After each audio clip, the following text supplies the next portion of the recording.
Hey folks, this is the fighting nerd, Ray Chelinsky, and his co-host Jolly Roger, not coming to you from the resistance bunker.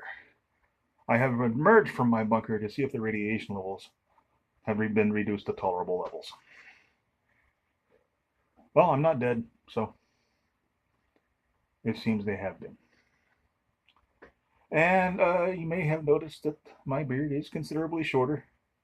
I'm going to have to grow it out again and train it.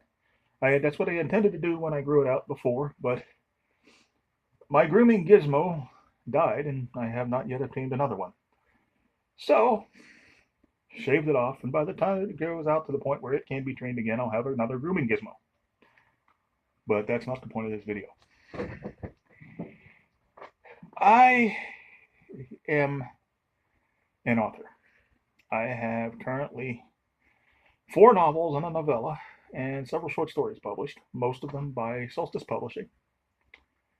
The Fire Team Alpha series, The Fate of Nations is Book 1, Blood and Treasure is Book 2, the Pandora Principle is Book 3 of the Fire Team Alpha series, and then there is 7th, the Blessed Warrior series, Book 1. I am looking at a release date for Swords, Blessed Warriors Book 2, hopefully November, October-ish. And I'm going to talk about being an author. And I was inspired by a young lady called Jenna Morrissey, who has a YouTube channel, and she talks a lot about writing. She's a successful author. And she did a thing about the 10 things not to say to a writer, and a few other things. I will see if I think I can find the links again to those sites and put them on the end of this video. But I'm going to cover some of the same ground from a different perspective. And the thing is about how people come down on writers, or anybody who wants to be a writer or an author. Most people don't understand. In fact, nobody understands until you have actually written a book, or especially a novel or any kind of a book, gone through the process of polishing it and getting it published in a somewhat respectable form. You do not know what it's like. You just don't. And in their ignorance, people can be assholes.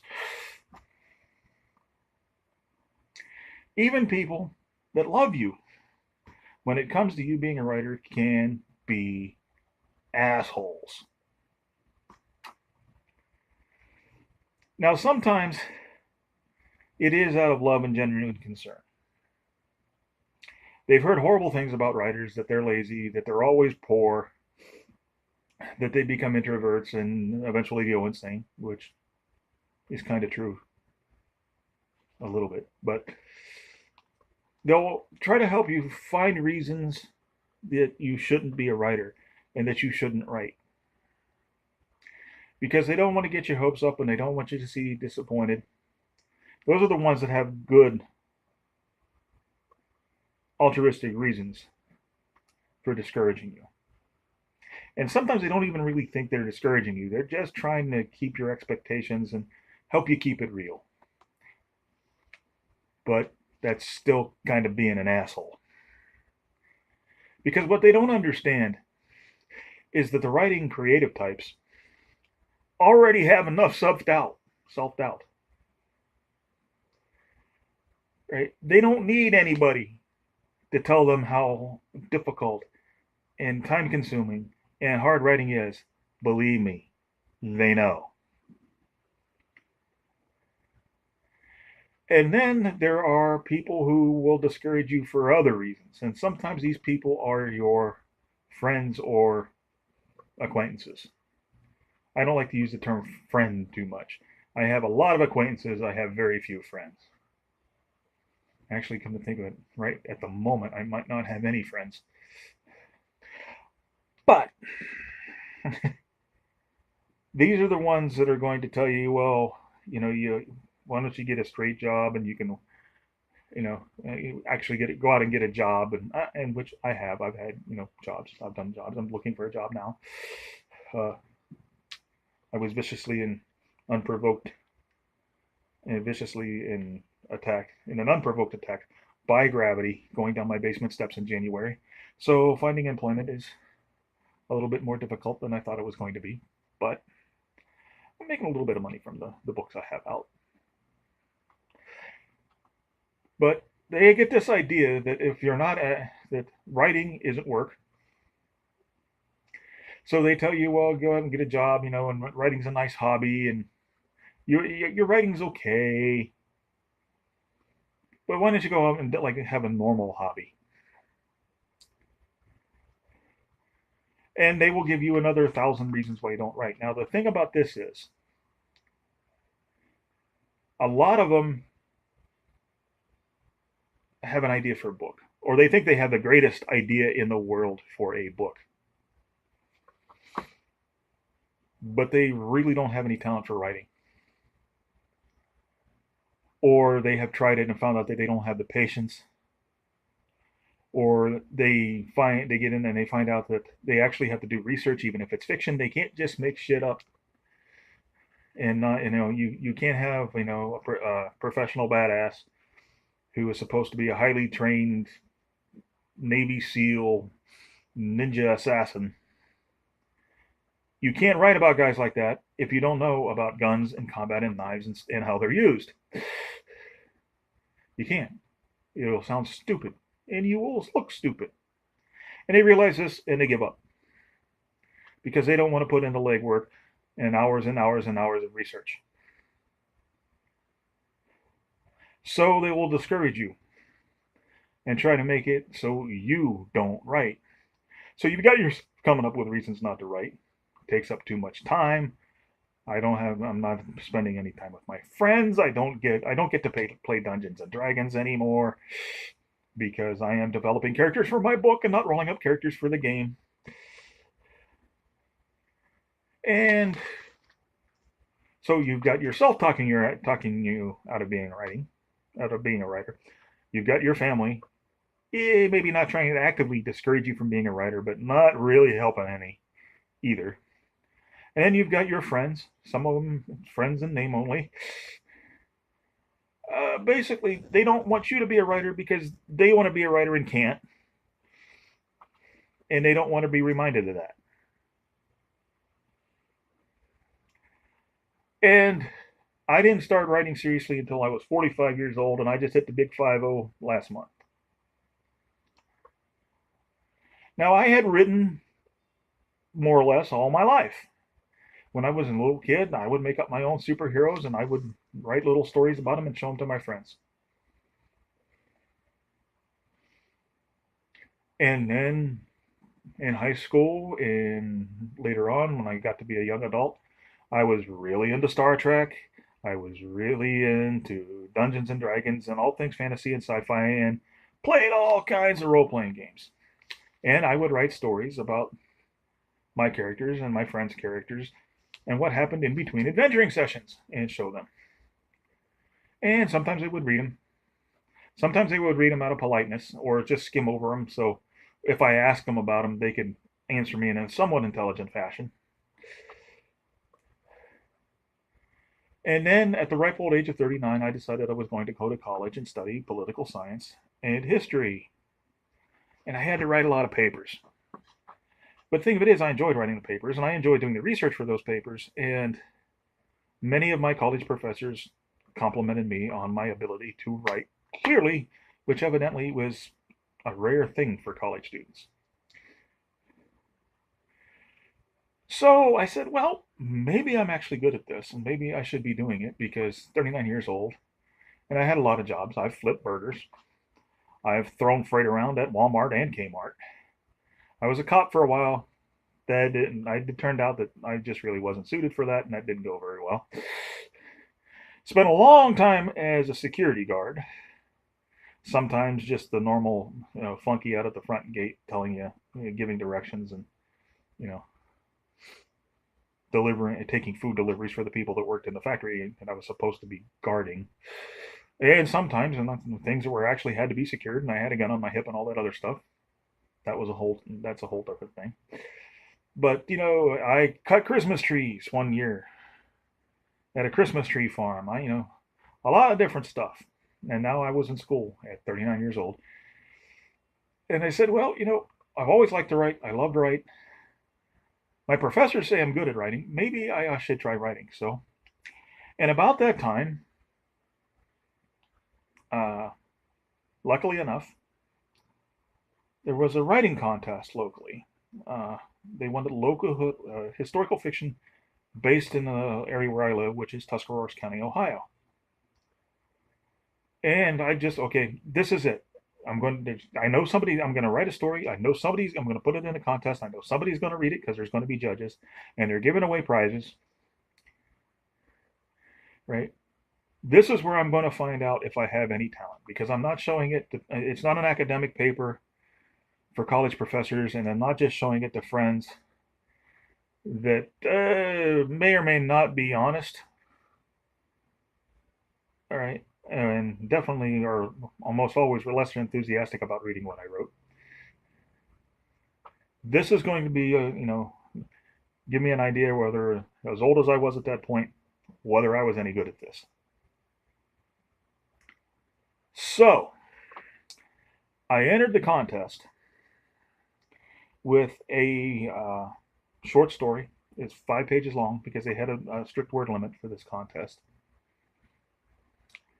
And 5 pages is double spaced, 12 font, that type of thing. Called The Long Walk. And that is available for purchase online now at Amazon.com. I'll put a link. And it dealt with a soldier from a long time since I did the research on this. I believe it was the 45th, or the 54th dyslexic. We're going to get the dyslexic thing later on. But the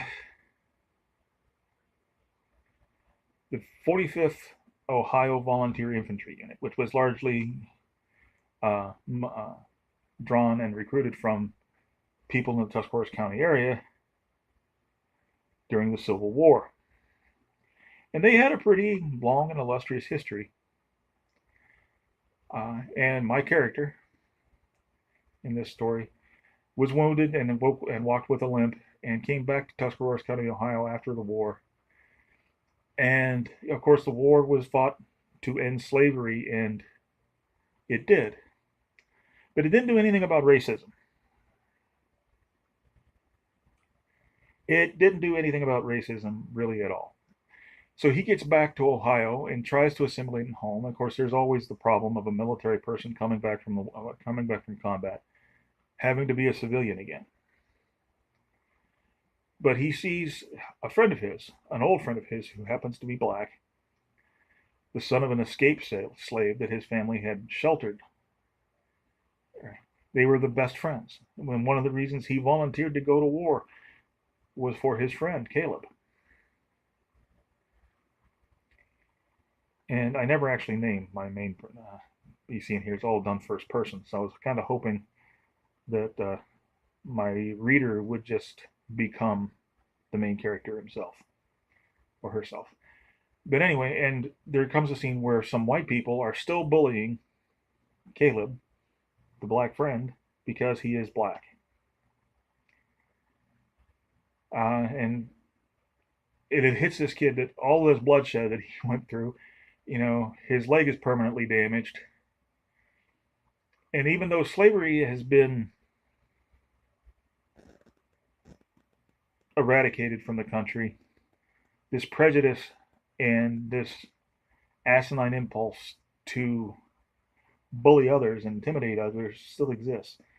And it really, that's a form of slavery. If people are ruled by fear, then they're not really free. Was just the book. Well, long story short, I won that contest, 3rd place. But there were quite a few entries, and I came in 3rd, so I was pretty pleased. And Barber Publishing is a Christian publisher that's based here in Tuscarawas County, published it on their website, and it went and got into the local paper. So I said, okay, well, I seem to be good at, fairly decent at stringing words together. And I wrote a couple of more short stories, and they were published. But in my head, for at least 25 years, since I was in high school, I had this idea for a story about a bunch of super soldiers fighting a war against a global government, trying to maintain the sovereignty of the United States and regain national sovereignty for a lot of other countries that have been forcibly absorbed into this global government. Originally called Counterforce, originally it was going to be a comic book series because I also draw. I really worked hard at trying to be a comic book penciler when I was in high school and for a long time after that. And I wanted to write my own comics. I was a full blown comic book nerd before that was cool. Uh, and that's what, but I never got around to it. I mean, I started drawing the comic book, but I had to go to school and I had to work, and there were friends. There was this unfortunate obstacle to a writer's life called a life that I didn't, that I just didn't, that I just didn't want to give up at that point. Well, things took a really bad turn. Uh, I found myself out of work, without a car, and subsequently without a place to live. So I wound up living with my older brother, God bless him. And I had nothing but time. And I was depressed. And I tried to help out around my brother's house and pull my weight, and so I wasn't like. But one day I was there all by myself, feeling sorry for myself, and with a computer about 10 feet away from me. And I started thinking about my story, which by this time had been more being called Counterforce to Fire Team Alpha. And I said, there's nothing else to do. Get up, sit down at that computer, fire that puppy up, and write the damn book. Because by this time I had realized that the story I had in mind was way too big and complex to be a comic book. So I did. I got up, I walked 10 feet, sat down, fired up the computer, and wrote the first word, the first sentence, the first paragraph, the first chapter. And about 4 months later, I had a monstrosity of a manuscript that was 123,000 words long. And then was sitting there, well, I did it. The rough draft is finished. But I didn't know squat about publishing, self-publishing or otherwise. Knew a little bit about the comic book industry and how it was done because I tried and failed to be a comic book penciler and writer. But books, clueless. So I did a little research and found out, first of all, you have to have a fairly clean manuscript before you submit it. And I said, oh, geez, I have to reread what I just wrote. But I did. And it was full, saturated, loaded,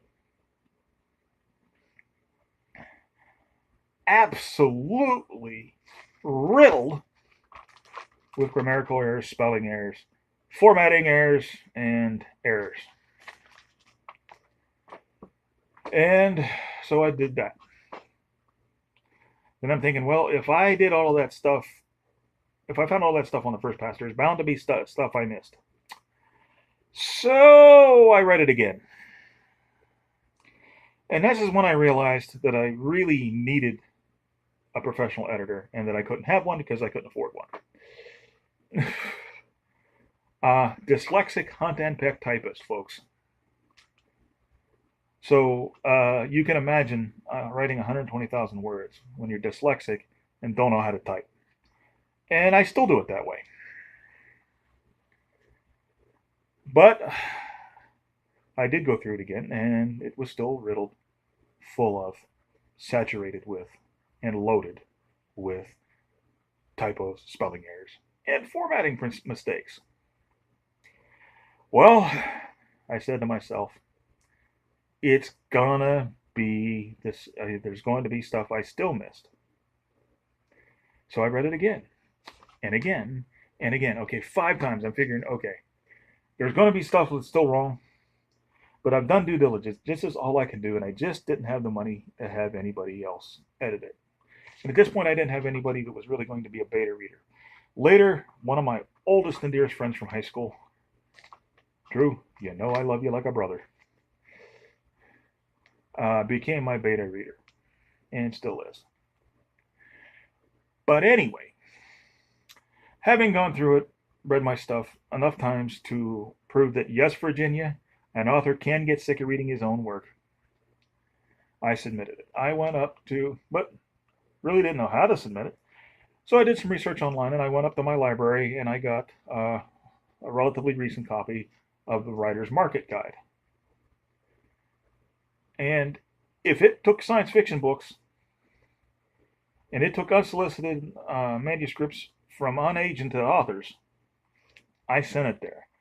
I sent it to 26 different publishers, all of them wanted it submitted a little way. So that took I took about a week, maybe even more than that. And I waited, and I waited, and I started the sequel to the book while I was waiting, but I waited, and I waited, and then there was a nibble from another publisher. I'm not going to name the publisher. And well, we're interested. We like the premise and everything like that, except there's one thing we don't like: the premise. You see, the whole thing about global government and national sovereignty and the absolute corrupt mess that a global government, in my opinion, would pretty much have to be to maintain any kind of cohesion. They thought that was a little bit too cerebral. They saw this more as a complete action book. Except the problem was they wanted to take the geopolitics and the backstory out of the book, which would mean this would be pretty much hundreds of people being slaughtered for no reason. And I went back and forth about this one for a while, and we kind of mutually decided that that particular publisher wasn't for me.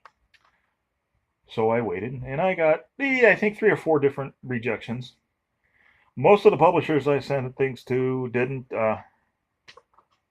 get back to me at all. So, after about 18 months,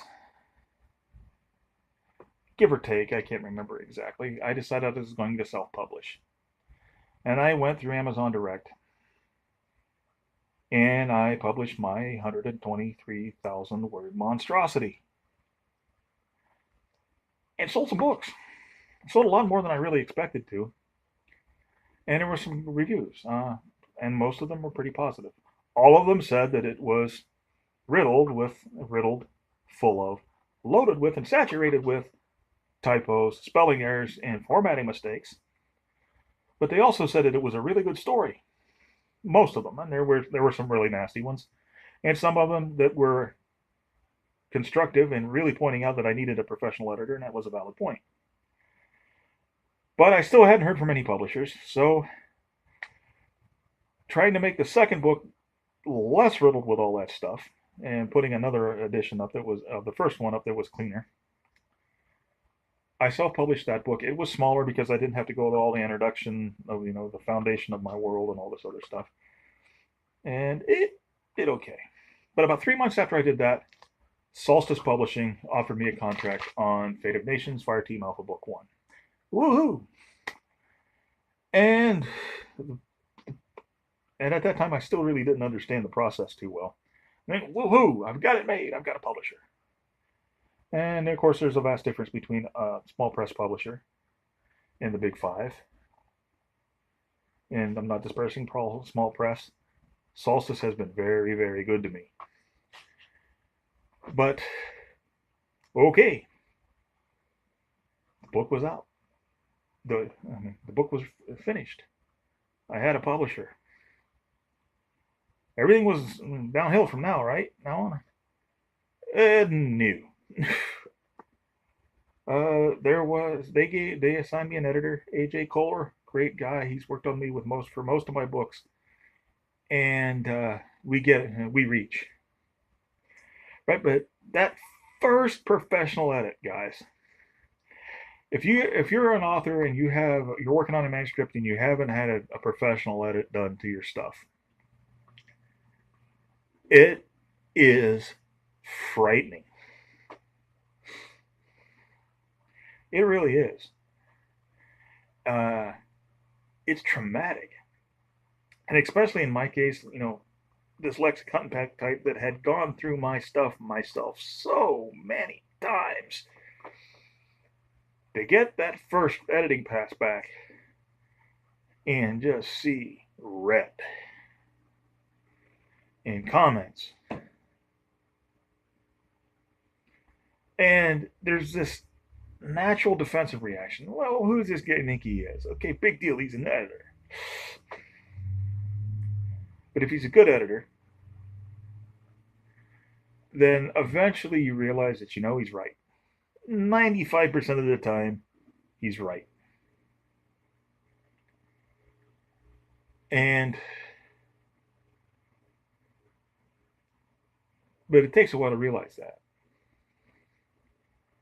Now, for that 123,000 page monstrosity, by the time that we had gone through the editing process, AJ and I had cut 40,000, no, or was it 20,000 words? Let's see. Yeah, about 20,000 words out of that book, or 30,000 words. A lot of words. But they were extraneous. I thought they were brilliant. I still think they were brilliant because they were well written and engaging and everything like that. But what was cut out had nothing to do with the story. It turned out that I'd gone into a huge backstory on two characters that didn't make it to the end of the book. So, you get all of that done, and your book, which is now published by a publisher, is out there. Well, work's done, right? People are going to see the book. People are going to buy the book. Royalties are going to start rolling in. You made it.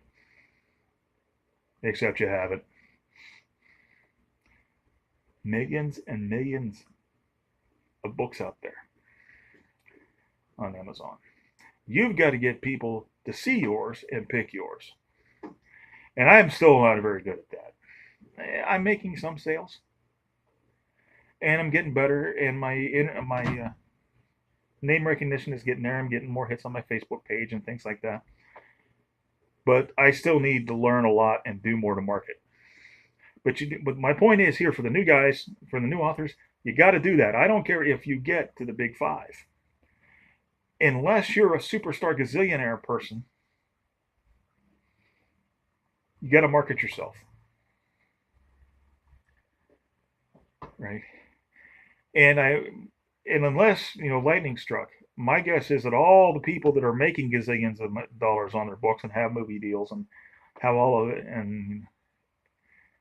and are household names now started out promoting themselves before their publisher decided that it was worth it to spend money to market that author. Right? And then, okay, that first book's done. Now what? Even if you start making money on it, that's not going to sell forever. When people are buy it, they're going to read it, I'm going to put it down. And new people will start getting into your book, but what have you done lately? So you got to start working on the second book. Now, I already had the rough draft of the second book done when I got the contract with the first book, so I was able to get those out in fairly rapid succession. But it was well over a year before the third Fire Team Alpha book came out, because I was working on another series, the first book in another series, the Blessed Warrior series. And that took a long time because, and here's another thing fiction writers don't seem to get, in my opinion, a lot. Research. I have read best-selling authors that don't seem to have a clue what they're talking about.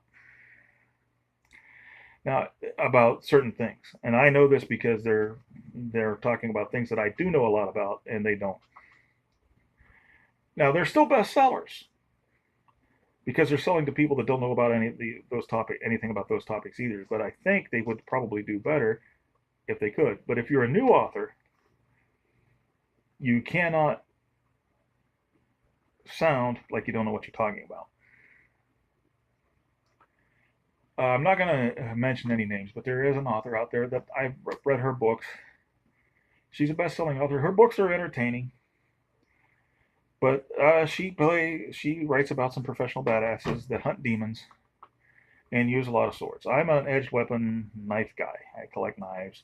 I practice with knives and different friends knife fighting. I'm in the historical European martial arts. I dabble in it because I live like in a really rural area, and there's not a lot of places that I can actually go to get hands-on training anymore.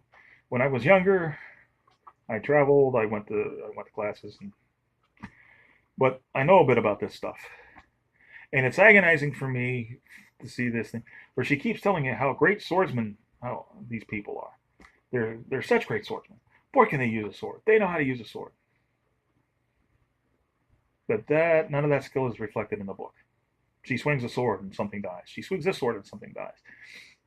Right. And and knives. See, they got one character that goes into pitched battle with two what people call butterfly knives.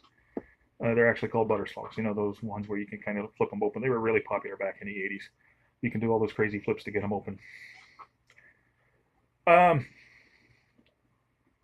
yeah, I can understand carrying a couple of those as backup weapons because they're easy to conceal. But if you know you're going to get into a fight with somebody that's using swords, nobody that I don't care how good they are with those little itty bitty knives. Nobody is going to want to face somebody with a sword that has a 34-inch blade. This doesn't happen. So just that kind of research. If that author had ever been in any kind of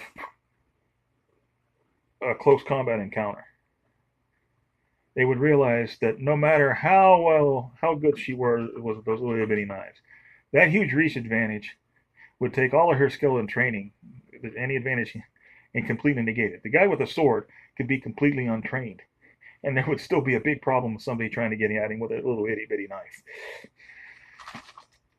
So you got to do the research, you got to do the marketing, and you have to be a bit of a business person to take care of the taxes. And the government's going to want to know how much you make because they want to steal it and all that stuff. So but I'm saying for the new authors, this was all daunting, and and I can't imagine what it was like to be a young kid, like a 15 or 16-year-old kid wanting to be a writer, and then and saying that, and everybody smacking him down. Bad enough for me when I was an adult, but it is daunting. But don't let anybody tell you can't. If you're a new author, if you're a new writer, and you want to write a manuscript, or you want to try to get short stories, and you want to you have stories that you want to tell, and you want to put them out there for people, don't let anybody tell you can't. And don't let yourself tell you can't. Sit down at that computer, write that first word, write that first sentence, write that first paragraph. You may not know how to spell very well. You may not know a whole lot about grammar. You may suck at all of that. If the story's good, that's the basis. Sit down, write it down. You can learn about grammar. You can learn about computer formatting. You can learn how to spell better. There are things called dictionaries. All the technical stuff can be fixed, can be learned. Storytelling is the talent. If you have a story you're passionate about, or you have a lot of stories you're passionate about and you want to tell, go for it. You can you can fix grammar, you can fix spelling, you can fix lack of computer knowledge.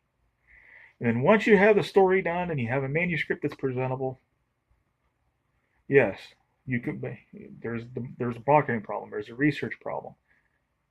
Well, you should have done the research before you started writing, but you could do the research as you write. But the marketing thing and the distribution and getting published and everything like that, those are knowledge that can be acquired. That's skills that can be learned. What you have to have absolute confidence in is your ability to tell a story. And that absolute confidence is hard to maintain. Right now, I'm pretty confident about my writing, right? But there are times when I'm not. There are times when I'm sitting down there, oh my God, I got to trash this entire chapter. What was I thinking? But I never do that. I never just trash a chapter. I might remove it from the manuscript, copy it, paste it, and save it in another file because I might go back and it'd be something I can use later. It's not right. But the passion and you have to have the ability.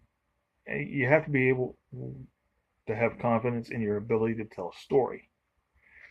The grammar and stuff, any of that can be fixed. That'll all come out in the wash through the editing process. That's what the editing process is for. Now, can you try to make your manuscripts as clean as you possibly can? Absolutely. Can you try to avoid those pesky adverbs? Absolutely. Right? Can you think about things like absolutely? But you'll get better at that stuff as you write. Last night, I write 1,000 words a day when I'm actually working on a manuscript and after having done all the research and whatnot. And I came across a scene. It was very simple. That was the thing I had to tell where they were knocking on the door of a house because there was a kind of a MacGuffin in the house that that the characters wanted, and it turned out the bad guys had beat him to the house.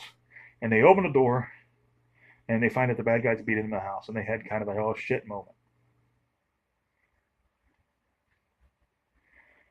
Now, what I would have done in my first book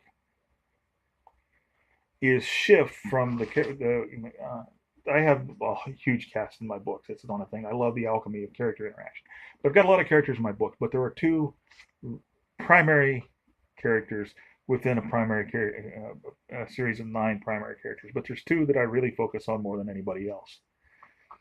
And I could have shifted away from those characters into the character who was going up to knock on the door. And there was a reason in the book that the main characters couldn't knock on the door.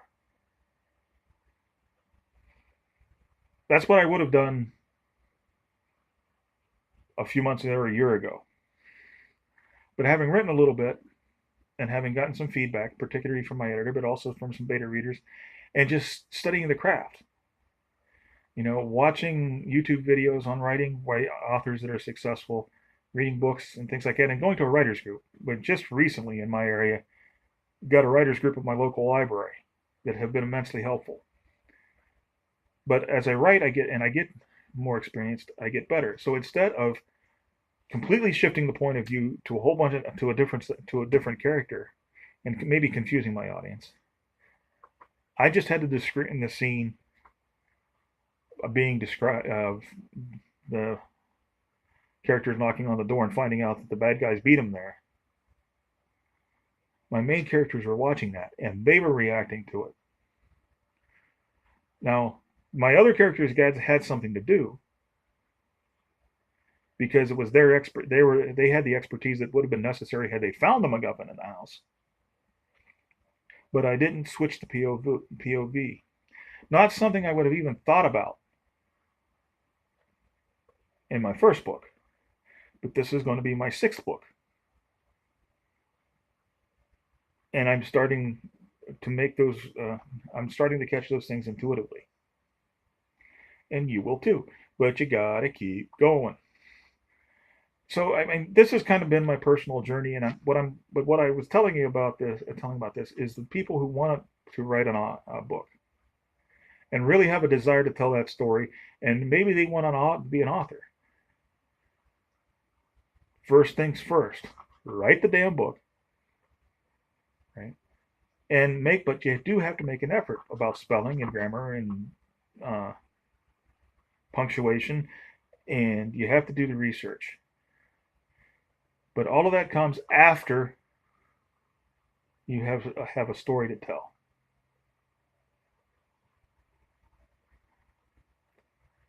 Don't let the minutia of the publishing process or the minutia of language stop you from starting. Because as you start, you will get better. You'll learn all this stuff. You'll have to. I guarantee you, by the time you have finished a rough draft of a manuscript and gone through it 9 or 10 times, looking for grammatical errors, you'll be better at spotting them. You still need a professional editor, but you'll be better. Your sentence structure, your punctuation, your grammar, your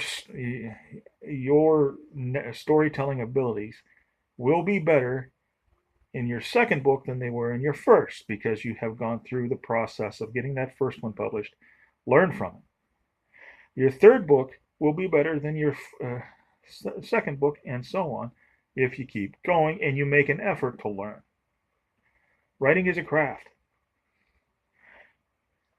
Writing is a craft, and you have to practice it. You have to study it if you're going to get good at it. Intuition is an incredibly valuable tool.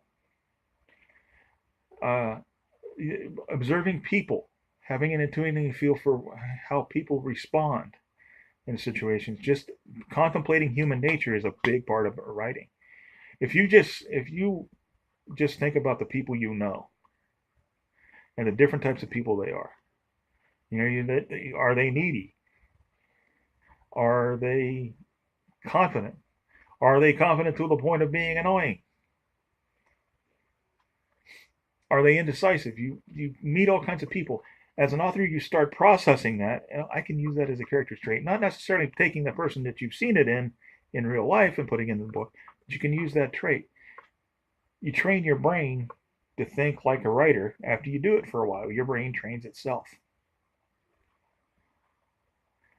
So all of the grammar and the formatting and the English stuff and the business stuff, absolutely vital. But its foundation is what you write. And if you think about all of this other stuff, it seems so overwhelming. You may not even start. Don't let that overwhelm you. Don't let anybody tell you can't do it. Don't convince yourself you can't do it. And if you come up to a thing that you're having a part of the process that you're having real trouble with, blow through it. Go ahead with it. Even if you screw up, even if you do something wrong, it can be fixed and you can learn from that. What people who don't write or don't have even the inclination to write don't have is how much courage it takes to invest months and years of your life into writing something and then putting it out there in the cruel world to be criticized. And especially in the internet age, this is true. Especially in the internet age, because you've got people with internet balls. They will savage your work while they're 1,000 miles away in a hipster coffee shop, sipping a latte with a lemon twist, knowing that they will never ever have to face you in public. They will say shit about you and your work that will make a drunken sailor blush. So just putting what you've written out there is an incredible amount of courage, and is a hell of an accomplishment. The people who don't write don't understand that. And they don't understand why writers get so grumpy when they're trying to write and they're constantly interrupted with domestic trivia. Oh, the cat got outside. You know, I can't find the keys. So you get up and you help them find the keys, but you're annoyed as hell about it. They don't get that. They don't understand what it's like, especially if you're in the zone. If it's one of those rare occasions when the pros are just flying out in my dyslexic hunting pecking fingers, you know, hey Ray, that computer's locked. My computer's locked up. What do I do?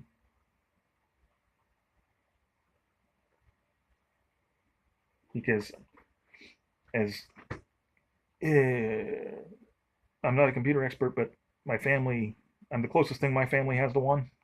So a lot of times a phone will ring or I'll get screamed at to help me with a computer problem. And it almost always seems when I'm sat down trying to work, i.e. write. But anyway, they don't understand why you're so grumpy when they have interrupted you because hey, writing's not important. Writing doesn't require any concentration. Writing's not really work, right? They don't understand it. You think that writing is in your brain all the time. If you really got into writing and you've got a couple of books under your belt and you've got characters that you've been developing all this time, part of your brain, no matter what you're doing, is writing. You're not actually typing, but boy, the wheels are always turning. They don't get that. Normal people don't get that.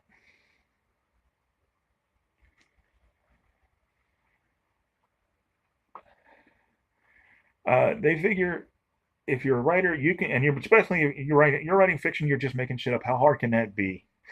You can just sit down there and start typing away, and that book will miracle itself onto your hard drive.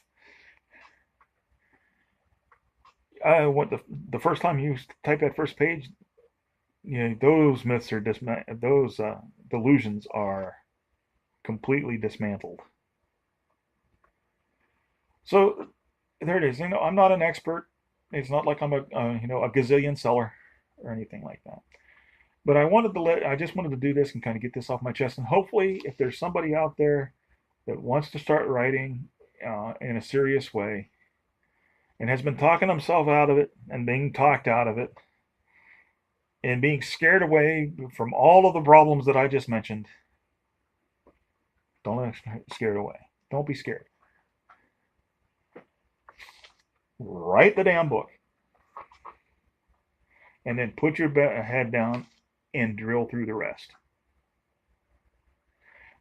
You will find that as frustrating as all the rest of it is, the business end, the editing process, the marketing, you'll find that it'll make you appreciate writing more. Writing is the fun part. That's the easy part. I love actually sitting down and spending time with my characters because I go in and live with my characters. Up here. One sharp blow to the head and I'll think everything I've written is true. And boy, would that be dangerous because the worlds I write suck. Not that they suck as writing, but they would suck to live in. So that's just the thing. Just do it. And because all of the other stuff is so mundane and so tough and so time consuming with the marketing and all of that, it really makes you appreciate it. Oh boy, I get to sit down and write. This is what I wanted to do to begin with. And it'll make you appreciate it more. Bottom line, folks, if you want to be an author, if you want to be a writer and go on to be an author, just do it. I was wanting to make this video for a long time, and I never did because I thought I wasn't qualified. As I said, I make a little bit of money on my books, not a lot. I don't have a lot of sales. I'm not a household name, so I didn't think I was an expert enough to make a video like this. But then watching the person Jenna Marisi that I mentioned before, I watched one of her videos, and during one of those videos, it really hit me that I am qualified, and I may not be an expert, but I'm more expert than a lot of people that might be trying to get books published. At least I have some books published. I've actually finished my manuscript. I've got them published, and I've been through the process a few times now. So I can give people who are less experienced than me some encouragement. And that was the whole idea here.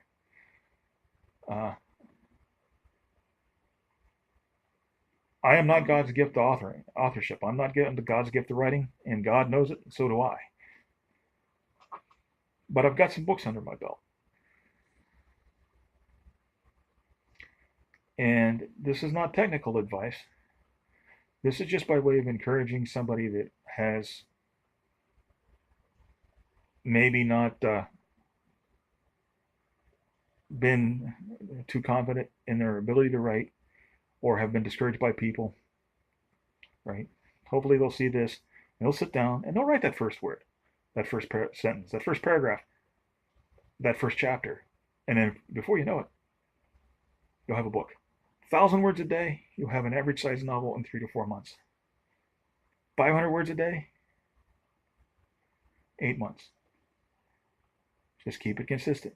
Keep it moving. And that's when you're actually typing. Now, you do have to do a lot of research. I do a lot of research. Sometimes research for a book takes me a couple of months. But it can be done. Don't talk yourself out of it. Don't let anybody else talk you out of it. Write the damn book. And with that, this is the Fighting Nerd, Ray Chalinsky, and his co-host, Jolly Roger, on a rare excursion into the land of the Sun Dwellers, bidding you good night.